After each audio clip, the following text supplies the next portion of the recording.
नमः। शुक्लांबरधरं विष्णुं शशिवर्णं चतुर्भुजं प्रसन्नवदनं ध्यायेत् सर्वविघ्नोपशान्तये। अगजाननपद्मार्कं गजाननमहर्निशम् अनेकदन्तं भक्तानाम् एकदन्तमुपास्महे। ह्रीङ्कारासनगर्भिता नलसिखा सौभुक्लीं कलां बिभ्रतीं सौवर्णाम्बरधारिणीं वरसुधां धौतां त्रिनेत्रोज्ज्वलां वन्दे पुस्तकपाशमङ्कुशधरां स्रग्भूषितां उज्ज्वलां त्वां गौरीं त्रिपुरां परात्परकलां श्रीचक्रसञ्चारिणीं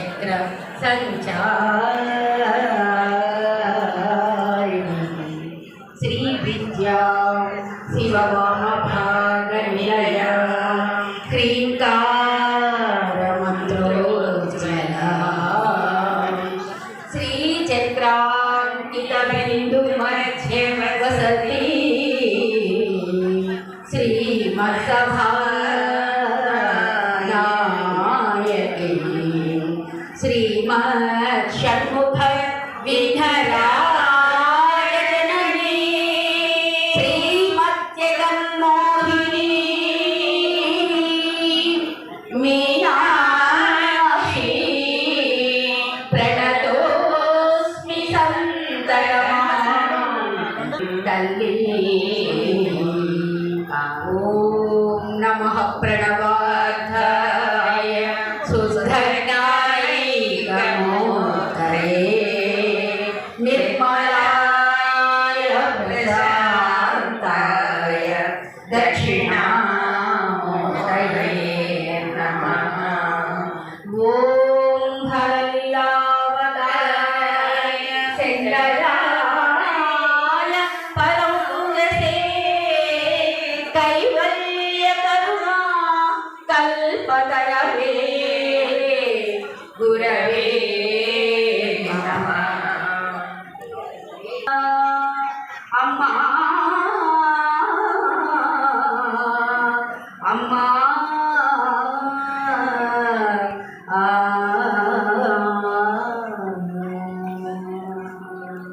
మొదలుపెడుతున్నాము స్వామివారి ఆజ్ఞతో అనుజ్ఞతో.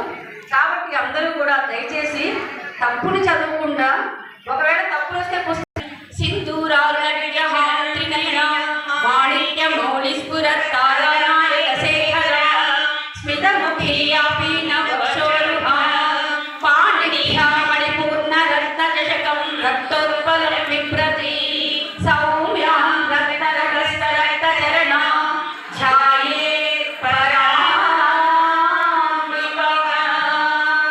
అరుణాం కరుణాతరణికాక్షి ధృతపాశాంకుశ పుష్పబాణ చాపాం అణిమాదిభిరావృతాం మయూఖై అహమైత్యేవ విభావయే భవాని ధ్యాయేత్ పద్మాసనస్థాం వికసితవదనాం పద్మపత్రాయకాక్షి హేమాభాం పీతవస్త్రాం కరకలితలసత్తేమ పద్మాంబరాంగి సర్వాలంకారితాం సకలమభేదాం భక్తనమ్రాం భవాని శ్రీవిద్యాం శాంతమూర్తిం సకలసుగణితాం సర్వసంపత్ప్రధాత్రి సకుంకుమవిలేపనా అనికచుంబి కస్తూరికాం సమందహసిదేక్షణాం సదరజావవాసాంకుశాం అశేషజనమోహినీం అరుణమాల్య భూషోజ్వలాం జపాకుసుమభాసురాం జపవిధౌ స్మరే అమృతా. ఓం ఐం హ్రీం శ్రీం శ్రీమాతే నమః. ఓం ఐం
కొడతాము మళ్ళీ ఇప్పుడు కొడతామని చిత్తరానంద కలికా ప్రేమ రూపా ప్రియంకరి నామపారాయణ ప్రీతా నంది విద్యానటేశ్వరి విద్యానగరేశ్వర ముక్తి రూపిణి లాస్య ప్రియా నయనతి లక్ష్మరంభా నివందిత భవదావసుదా వృష్టి పాపారణ్యదవానల దౌర్భాగ్యతూల వాకూల జరాద్వాంతర విప్రభా భాగ్య విజంతి రాభట్య చిత్తకేకి ఘనాజన రోగ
చిన్న నామం చెప్తాను, అందరూ చక్కగా అనండి. శ్రీమాత్రే నమః. ఆశ్రమ పీఠాధిపతులు పూజ్యశ్రీ వాసుదేవానంద స్వామి వారు మన ముందు ఉన్నారు. ఈ కార్యక్రమం రాత్రి నుంచి వర్షం పడుతుంటే ఏం పర్లేదు, అమ్మవారు ఉన్నారు, కార్యక్రమానికి 1000 మంది తప్పనిసరిగా వస్తారు, కార్యక్రమం విజయవంతం అవుతుందని పదే చెప్పారు. కావున ఇంత కార్యక్రమాలు చేసినటువంటి సహకరించినటువంటి దాతలు ఉన్నారు, మన ఆలయ కమిటీ వారు ఉన్నారు, అందరికీ కూడా ప్రత్యేక ధన్యవాదాలు తెలియజేస్తూ పూజ స్వామిజీ వారు మాట్లాడవలసిందిగా కోరుతున్నాను.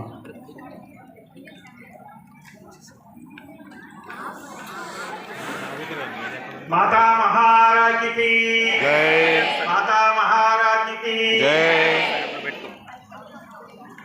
మీ అందరి యొక్క ఓపికకు నేను సాష్టాంగ ప్రణామాలు అర్పిస్తున్నాను. సదా సదా సదా అమ్మవారు మీ ఇంట సర్వ శుభాలు కలిగించాలి అని, మీకు ఏ విధమైనటువంటి దుఃఖము కానీ బాధ కానీ భయం కానీ లేకుండా, భయాపహ భయము లేకుండా చేస్తాను అని అమ్మవారు చెప్పారు.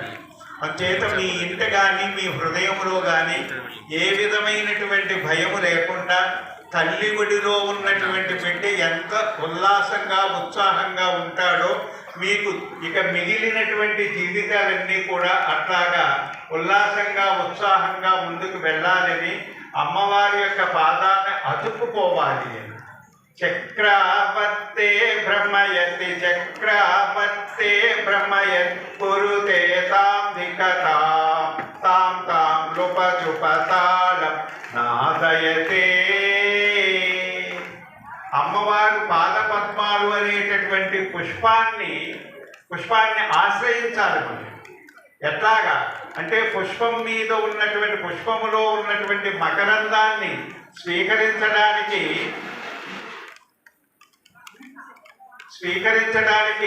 తుమ్మిది ఎట్లాగైతే ఝుంకారం చేస్తూ తిరుగుతూ ఉంటుందో అట్లాగే మనమంతా కూడా పుష్పాలం అయిపోవాలి, అంటే తుమ్మిదలం అయిపోవాలి. ఆ పుష్పం చుట్టూరు ఎట్లా తిరగాలి? శ్రీమాత శ్రీ మహారాజ్ఞి శ్రీమత్ సింహాసనేశ్వరి చిదగ్నికుండ సంభూత దేవకార్య సముద్యత అనేటటువంటి నామంతో ఝుంకారం చేస్తూ తిరిగినట్టు తిరిగి ఎక్కడికి చేరాలి మనం? అమ్మవారి యొక్క పాదాలు అనేటటువంటి పద్మాన్ని చేరుకున్నట్లయితే ఏం కలుగుతుంది మనకి? జన్మ మృత్యు జర తప్త జన విశ్రాంతిదాయిని. పుట్టేటప్పుడు ఏడుస్తూ పుట్టాము, ఏడిపించి పుట్టాము. 9 నెలలు మోసినటువంటి తల్లిని ఏడిపించాము, ఏడుస్తూ భూమి మీదకు వచ్చాము. తరువాత దేహం విడిచిపెట్టేటప్పుడు ఏడుస్తూ పోతూ ఉన్నాం భయంతో. ఎంతమందిని నేను తయారు చేసుకున్నాను, ఎంత సంపద పోగు చేసుకున్నాను, ఇవన్నీ వదిలిపెట్టి పోవాలి అనేటటువంటి వణికిపోతూ భయంతో మనిషి పోతూ ఉన్నాడు. చుట్టూ ఉన్నటువంటి వారిని ఏడిపిస్తూ పోతూ ఉన్నాడు. అంచేత రెండింటికి మధ్యలో ఏడవకుండా సంతోషంగా నేను అమ్మవారి యొక్క పాదాల దగ్గరికి చేరుకోవాలి అనేటటువంటి భావంతో మన మనుగడను సాగించుకోవాలి. అట్లా సాగించుకున్నట్లయితే మన జన్మ ధన్యం అవుతుంది. అమ్మవారిని ఇప్పటి వరకు స్తుతి చేశారు, ఎంత అద్భుతమండి. దాంట్లో ఒక్క నామం ఉందండి, మంగళాకృతి. ఏమండి, మనం కళ్ళు పాపం చేస్తూ ఉంటాయి, ముక్కు పాపం చేస్తూ ఉంటుంది, చెవులు పాపం చేస్తూ ఉంటాయి. కానీ అమ్మవారిని పొందాలి అంటే చక్కగా ఒకే నామం ఉంది, చెప్పి నేను ఆఫ్ చేస్తాను. ఏనన్నా? పుణ్యశ్రవణ కీర్తన. పుణ్యము అని పుణ్యాన్ని శ్రవణం చేయాలి. ఏమిటి పుణ్యశ్రవణ కీర్తన అంటే? శ్రవణ కీర్తన అంటే ఏదో సరిపోయేది పాపం. వసన్యాలు వాగ్దేవతలు, హయగ్రీవుడు, ఏమో వీళ్ళందరూ మహానుభావులు. శ్రవణ కీర్తన అంటే ఏదో వినేద్దాం అంటే మనం అంతా కూడా అందరి గురించి వినేటటువంటి సోదంతా కూడా శ్రవణమే. కాబట్టి దాని గురించి ఇతరులకు చెప్పేదంతా మననమే. కానీ అట్లా అనలేదండి వారు. ఏమన్నారు? పుణ్యశ్రవణ కీర్తన అంటే సబ్బు ఎందుకు రాసుకుంటాం మనం శరీరానికి? అప్పటి వరకు పనిచేసి చెమట పట్టేసేసి కంపు వస్తూ ఉంటే ఆ కంపుని లేకుండా చేసుకోవడానికి మనం సబ్బు వాడతాం, ఉపయోగిస్తాం. అదే రీతిగా అనేక జన్మల యొక్క పాపాన్ని తీసుకోవటం గురించి భగవన్నామం చెయ్యాలి. అందుచేత చెప్పారు పుణ్య శ్రవణ అంటే విను, కీర్తన కీర్తన చేయి, అంటే భగవంతుని యొక్క నామాన్ని కీర్తన చెయ్యాలి. అందుచేత మీరందరూ రావటం నాకు చాలా ఆనందదాయకంగా ఉంది. మా వాళ్ళందరూ చాలా భయపడ్డారు. అయ్యో వర్షం వస్తుంది, వీళ్ళందరూ ఎట్లా వస్తారు, ఎట్లా ఉండాలి, ఇక్కడ పెద్ద టెంట్ ఒకటి వేసేయాలి, ఒక ఏదేదో వాళ్ళ హృదయాల్లో మీరేమీ భయపడక్కర్లేదు. అమ్మవారు వర్షం వచ్చిందనుకోండి సంప్రోక్షణ చెయ్యాలి అని. ఇందులో ఎక్కువ మంది మనం స్నానం చేస్తాం, స్నానం చేసిన తరువాత పూజా మందిరంలోకి వెళ్తాం. పూజా మందిరంలోకి వెళ్ళిన తర్వాత మళ్ళీ నీళ్లు తీసుకొని అపవిత్రం పవిత్రో వా సర్వా వస్తాగతో వివా. ఏమంటే ఇప్పుడే కదా తలస్నానం చేసాం, ఏమంటే ఇప్పుడే కదా మడి వస్త్రం కట్టుకున్నాం, ఇప్పుడే కదా పూజా మందిరంలోకి వెళ్ళాం. అంత మాత్రంలో వెంటనే మళ్ళీ అపవిత్రం పవిత్రో వా సర్వా ఎందుచేత చెప్పుకోవాలి? ఏమిటి పని? ఏమిటి ఇప్పటి వరకు స్నానం చేసాం, మడి వస్త్రం రాత్రి ఆడేసుకున్నటువంటి వస్త్రం తీసుకున్నాం, మడి కట్టుకున్నాం, పూజ దీపం తోపు నైవేద్యం అన్నీ పెట్టాం. మరి ఎందుకు అనుకోవాలి అంటే కరచరణాది ఇంద్రియాలు ఏవైతే స్థూలంగా ఉన్నాయో వాటితో కాకుండా మనస్సు ఉన్నదే, ఆ మనస్సుతో గమ్మున నీకు స్నానం అయిన తరువాత ఇంట్లో ఎవరి ఎందన్నా కోపం వచ్చింది అనుకోండి, ఒక మాట బయటికన్నా వారు ఒప్పుకోరు అని మనసులో తిట్టుకున్నాం అనుకోండి, అది అశుచి. అది కూడా పోగొట్టుకోవడం గురించి స్వామి ఇదిగో నీ సన్నిధిలో కూర్చున్నాను, ఈ మనస్సును కూడా స్థిరో భవ సుస్థిరో భవ అవకుంఠితో భవ. కుంఠితం అవ్వకూడదు, జారిపోకూడదు. నీ పాదాలని పట్టుకుంటామే, ఒక గమ్ము ఒక జిగురు వేసి ఒక వస్తువుని ఇంకొక వస్తువుతో కలిపినట్లయితే ఎట్లా జారిపోకుండా ఉంటుందో అట్లాగే నా మనస్సు నీ పాదాల నుండి జారిపోకుండా నన్ను అతుక్కుపోయేటట్టుగా నువ్వు చెయ్యి స్వామి. ఎంత బాగుందండి. కాబట్టి అట్లా చెయ్యమని మనకు చెబుతుందండి శాస్త్రం. అందుచేత మీరు అందరూ వచ్చారు. అమ్మ ఎంతో అనుగ్రహించింది, మీ అందరినీ శుద్ధి చేయడానికి వరుణుని పిలిచింది. ఎవరా వీళ్ళందరూ చెప్పులో నీళ్ళే పోసుకుంటూ ఉంటారు కాబట్టి శివుడి యొక్క శిరస్సు మీద ఉన్నటువంటి గంగ ఉన్నదే. ఏమండి మా వాళ్ళందరూ కూడా ఇక్కడికి వచ్చి సహస్రాక్షి సహస్రపాత్ర చెప్పినట్లుగా స్వామి యొక్క 1000 కురుల నుండి వచ్చినటువంటి జలం గంగమ్మ తల్లి. ఎందుచేతంటే మనం గంగే జమునే చైవ గోదావరి సరస్వతి నర్మదే సింధు కావేరి ఆ పేరే చెప్తున్నాం. కానీ ఆకాశగంగా మనల్ని శుద్ధి చేసింది, ఆకాశగంగా శుద్ధి చేసింది. అది మీ గొప్పతనం, మీ పుణ్యం. మేమే మళ్ళీ అమ్మవారి దగ్గరికి వెళ్ళి నేను నీళ్లు తీసుకొచ్చి ఆ మంత్రజలాన్ని మీ మీద ప్రోక్షణ చేయక్కర్లేదు. డైరెక్ట్ గా అమ్మవారు అర్థిస్తే, స్వామివారు అనుగ్రహిస్తే గంగాదేవి మీ అందరి మీద వర్షించింది. అయినా కదలకుండా ఉన్నారు మీరు. కాబట్టి వీరందరూ ధన్యులు. అట్లాగే ఇప్పుడు మనం కోరిన వెంటనే ఎన్నో కార్యక్రమాల్లో ఉండి కృష్ణాష్టమి కార్యక్రమాల్లో మరి మేము చాలా బిజీగా ఉన్నా సరే ఎప్పుడైతే నేను అర్చించానమ్మా తప్పకుండా రావాలి, పిల్లలందరికీ ఆశీర్వాదం ఇవ్వాలి అనగానే మనకి దగ్గరే ఉన్నటువంటి నంబూరు కాళీవనాశ్రమాధిపతులు కాబట్టి ఆ మహాతల్లి వస్తాను స్వామి అని చక్కగా చెప్పారు. వారు వచ్చారు. కానీ ఈ పీఠం ఎక్కడం చాలా కష్టం, అంచేది అక్కడే నేను వారిని కూర్చోబెట్టేశాము. అక్కడే కూర్చోబెట్టాను. వారు ఇప్పుడు ఒక 15 నిమిషాలు చక్కగా వారు ఎంత బాగుంటుందో ఒక్క పాట చాలన్నా వారి నోటు నుండి వింటే మీరు అన్నీ మర్చిపోతారు. వర్షం మర్చిపోతారు, ఇల్లు మర్చిపోతారు, ఎవరిని మర్చిపోకండి. కాసేపు మర్చిపోండి కానీ అందరినీ ఎప్పుడూ మర్చిపోకూడదు.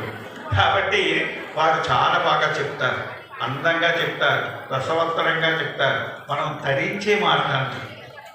కాబట్టి మీరందరూ ధన్యులు. కొంచెం ఓపిక పట్టండి. మీరందరూ ఎంత లలితా సహస్రనామం చదివిన వాళ్ళ కోపం వచ్చిందంటే నేను నమ్మను. నిజంగా లలితా సహస్రనామాలు చదువుతూ ఉంటే కోపం వచ్చిందంటే నేను నమ్మనే. అంటే వారు కోపం వచ్చింది అంటే ఎందుకు వస్తుందండి? నిష్క్రోధ క్రోధ శమని నిర్లోభ లోభన. ఇవి నిజమా అబద్ధమా? నిజమైతే కోపం రాకూడదు, నిజమైతే లోపం ఉండకూడదు. అదే అబద్ధమైతేనే అబద్ధమైనటువంటి అక్షరమైనా ఉండాలి, అబద్ధమైనటువంటి జీవితమైనా ఉండాలి. అక్షరం అబద్ధం కాదు, అక్షరం అంటే క్షరం కాదు. అది నాశనం. మనకు అక్షరాభ్యాసం అని చేస్తారండి. అక్షరం అంటే ఏమిటి? నాశనం కానటువంటి తత్వాన్ని తెలుసుకో అని చెప్తుంది శాస్త్రం. నాశనం అయ్యేదాన్ని నేర్చుకుంటున్నాడు. చక్కెర, కందిపప్పు, పెసరపప్పు, వస్త్రము ఈ అక్షరాల ద్వారా నేర్చుకునేవి ఇవే. కాబట్టి అక్షరం ద్వారా నేర్చుకున్నది పరబ్రహ్మ. ఆ పరమాత్మ యొక్క తత్వాన్ని తెలుసుకోవడానికి అక్షరాభ్యాసం చేస్తే మనం ఈ ప్రకృతి సంబంధమైనటువంటి వస్తువుల యొక్క నామాలు తెలుసుకుని సంపాదించుకోవడానికి ప్రయత్నం చేస్తాం. కాబట్టి ఆ స్థితిని అంతా తప్పించేస్తుందండి అమ్మవారు. అందుచేత మహాతల్లి పూజ్యురాలు మా అమ్మగారు ఇప్పుడు మాట్లాడతారు. ఆ తదుపరి మీరందరూ కూడా అమ్మ హాల్లో అటు మండపంలో ఇటు మండపంలో ఉన్నటువంటి వారు ఎవ్వరూ లేవద్దండి. మీరందరికీ సౌఖ్యవంతంగా ఉందండి. కాబట్టి ఇక్కడ ఎవరైతే బయట కూర్చున్నారో వారందరికీ ముందు చీరలు ఇవ్వటం జరుగుతుంది. వస్త్రం అమ్మవారి యొక్క శేషవస్త్రాలు చక్కగా ఇవ్వటం ఎవరైతే పాల్గొందో వారందరికీ ఇవ్వటం జరుగుతుందండి. ఒక్కరికి కూడా వదిలిపెట్టవలసినటువంటి అవసరం లేదు. ఒక క్యూ పద్ధతి ఉంటుంది. అది ఈ కార్యక్రమం అయిన తర్వాత అందరూ చెప్తారు. మాతాజీ ఉపన్యాసం అవ్వాలి, అయిన తర్వాత చెప్తారు. జ్యోతి ప్రజ్వలనం చేస్తారు. అది అయిపోయిందా? మాతాజీ ఉపన్యాసం అయిన తర్వాత మీకు చెప్తారు. ఒక లైన్గా వస్తే మీరందరూ కూడా ఒక అరగంట ఉండదు. వెళ్ళిన వాళ్ళు చక్కగా ప్రసాదం కూడా మా వాళ్ళు అన్నారు, ఏమిటి 500 మందికి మీరు ప్రసాదం చేయించమంటారా స్వామి? ఎవరు వచ్చేటట్లేదు. మీరు దానికన్నా 500 కన్నా 1500 మందికి చేయించండి అన్న. మా వాళ్ళు వస్తారు, అమ్మవారు పంపుతుంది, వాళ్ళు శుభ్రంగా తినాలి, వేడివేడిగా చేయించండి చక్కగా అని చెప్పేసాం. ఆ తల్లే చూసుకుంటుందండి. అందుచేత సర్వాకర్షిణి అమ్మవారు ఎంత గొప్పదండి. శబ్దాకర్షిణి, స్పర్శాకర్షిణి, రసాకర్షిణి, గంధాకర్షిణి ఎంత గొప్పదండి. ఈ ఇంద్రియాలు దిక్కుమాలిన ఇంద్రియాలు పరిగెత్తుతూ పోతూ ఉంటే అటువైపు పరిగెత్తేటటువంటి పాదరసాన్ని కొంచెం ఎత్తు కలిగినట్టయితే తిరిగి వెనక్కి ఎట్లా వచ్చేస్తారో అట్లాగే ఇంద్రియాలు విషయాల వైపు పోతూ ఉంటే అమ్మవారు ఇట్లా కొంచెం ఎత్తు పెడితే మళ్ళీ తిరిగి ఇంద్రియాలు లోపలికి వచ్చేస్తాయి. అంతర్ముఖ సమారాధ్య బహిర్ముఖ సుతుర్లభ. అంతర్ముఖ సమారాధ్య లోపలికి వెళ్ళిపోతాయి, మనం అమ్మవారిని చేరిపోతాం. ఏమన్నా చెప్తుంటే నాకు యాభూతి కావాలి. పాపం మిమ్మల్ని బాధ పెట్టడం ఇష్టం లేదు. స్వస్తి. మీ అందరికీ సర్వశుభాలు కలగాలి. ఇదే రీతిని ఎప్పుడు ఆశ్రమానికి వచ్చి అమ్మవారి యొక్క సేవ చేసుకొని మనం ఇప్పుడు 1200 మంది కూర్చుంటే తర్వాత 3000 మంది కూర్చునేటట్టు మనం చేసుకోవచ్చు. ఇక్కడ ఏ విధమైనటువంటి వ్యాపారాలు లేవండి.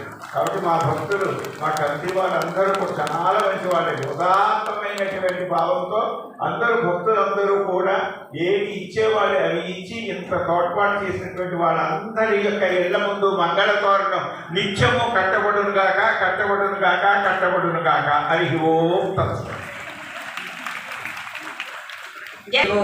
మహేశ్వర గురు సాక్షాత్ పరబ్రహ్మ తస్మై శ్రీ గురవే నమః. నారాయణ సమారంభాం శంకరాచార్య మధ్యమాం అస్మదాచార్య పర్యంతాం వందే గురు పరంపరా. అనంత శక్తి సంపన్నమమలం కాలవేదినం వందే కాళీ ప్రసాదం మక్కామిదార్థప్రదం.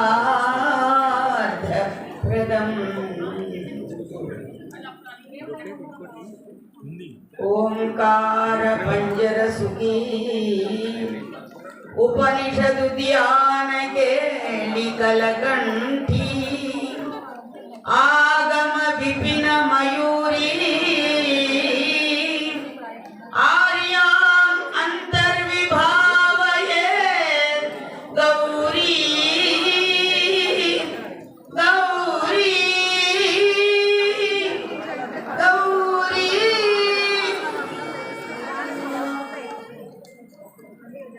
ఓం శ్రీ గురుభ్యో నమః.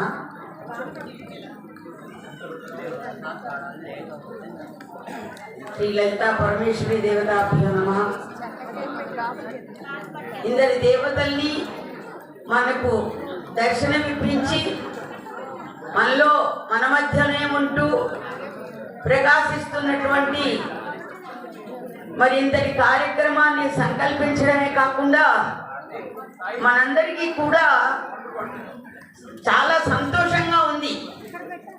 కనిపించనివ్వండి, కనిపించని, ఎందుకంటే నాకు కనిపించలేదంటే ఈ పాటి మనం వెళ్ళిపోయేవాళ్ళం కదా. వెళ్ళటల్లా అందరం ఇక్కడే ఉంటున్నాం.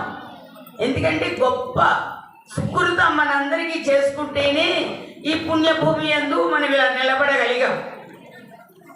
శ్రీ స్వామివారు మరి ఎంత అమ్మని ఆరాధించబట్టి మరి ఒక పక్కన స్వామివారు అన్నట్టుగా పూలవర్షం, అది పూలవర్షం కురిపిస్తోంది అమ్మ. శాంతం ముద్దగా తడిచెట్టుగా ఏమీ వర్షం రానివ్వటల్లా, దయ అనుగ్రహం అది. ఎందుకంటే మనకి కూడా అప్పుడప్పుడు అలా చల్లచల్లగా పడుతూ ఉంటే బాగుంటుంది, వేడిగా ఉంటుందేమో.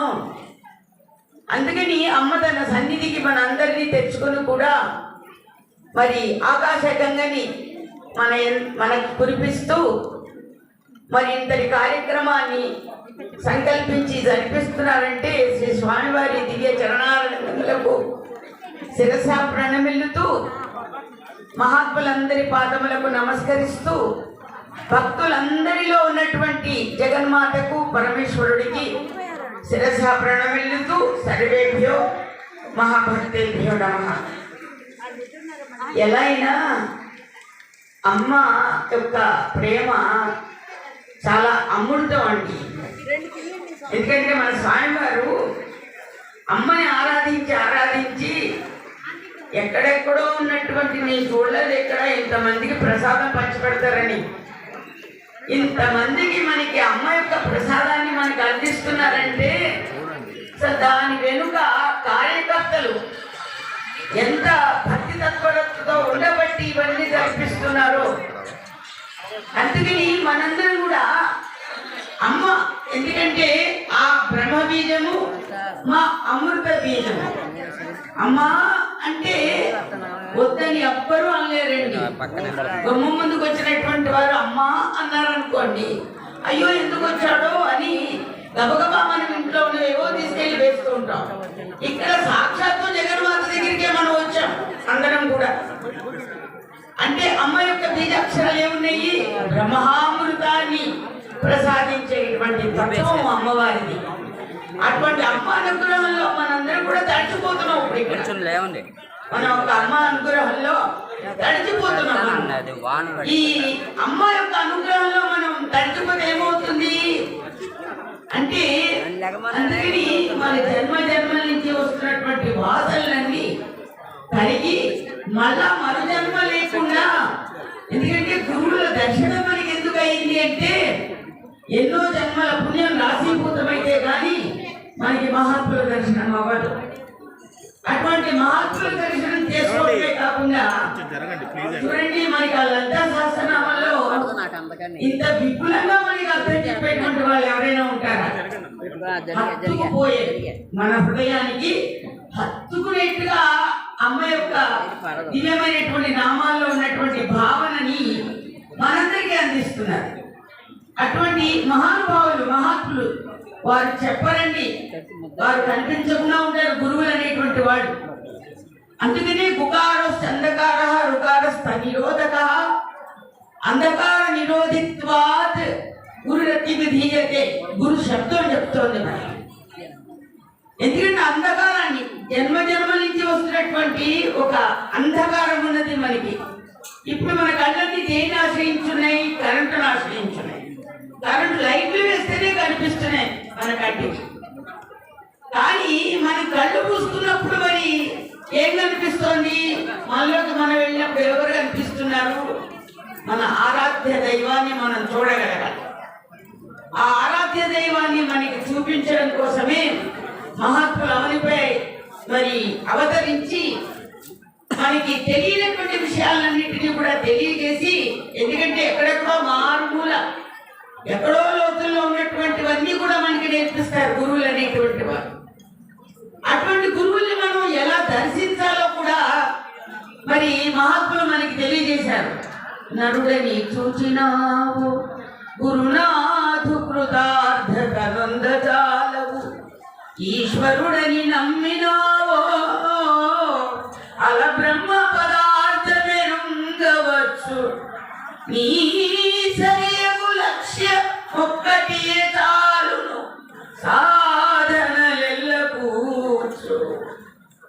ఈశ్వరుడని నమ్మి భక్తి మనసా మనసా గురుపాదములాశ్రయం.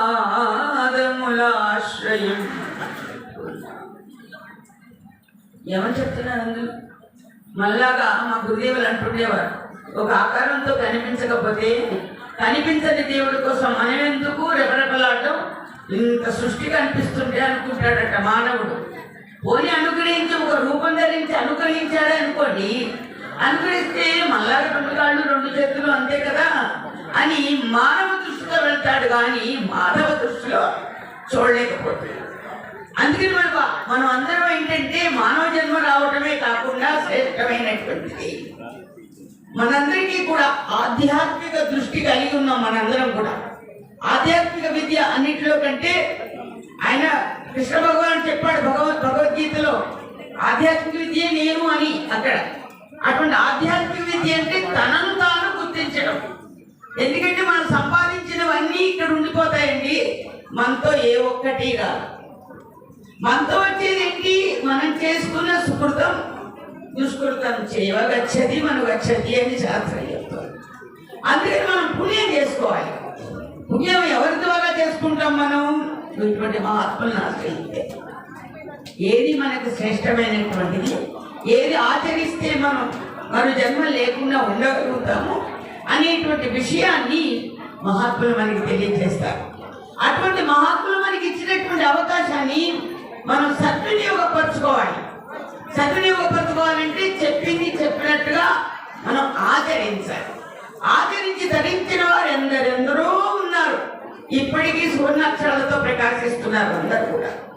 ఎంతమందో మహామహా భక్తులతో ప్రకాశించిన దేశం మనది. అటువంటి ఆధ్యాత్మిక దేశం మనది.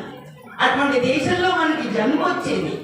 ఈ జన్మలో అటువంటి ఆధ్యాత్మికంగా మనకి ఆధ్యాత్మిక దృష్టిని మనకి అలవర్చడం కోసం మహాత్ములు మన అనుగ్రహించి అవతారం ధరించి మన మధ్యనే సంచరిస్తున్నారు. కాబట్టి ఈశ్వరుడని నమ్మి భక్తి మనసా గురుపాదములు ఆశ్రయింపుమా. ఎందుకంటే దేవతలు చాలా చోట్ల ప్రతిష్టలు మానవుల చేత చేయించుకుంటున్నారు, మహాత్ముల చేత చేయించుకుంటున్నారు. అవన్నీ ఎక్కడ కూడా అక్కడే ఉండిపోతున్నాయి. ఆ దేవతలు అక్కడక్కడే ఉండిపోతున్నారు. కానీ నడిచి వచ్చే దేవుడు ఏం చేస్తున్నాడు?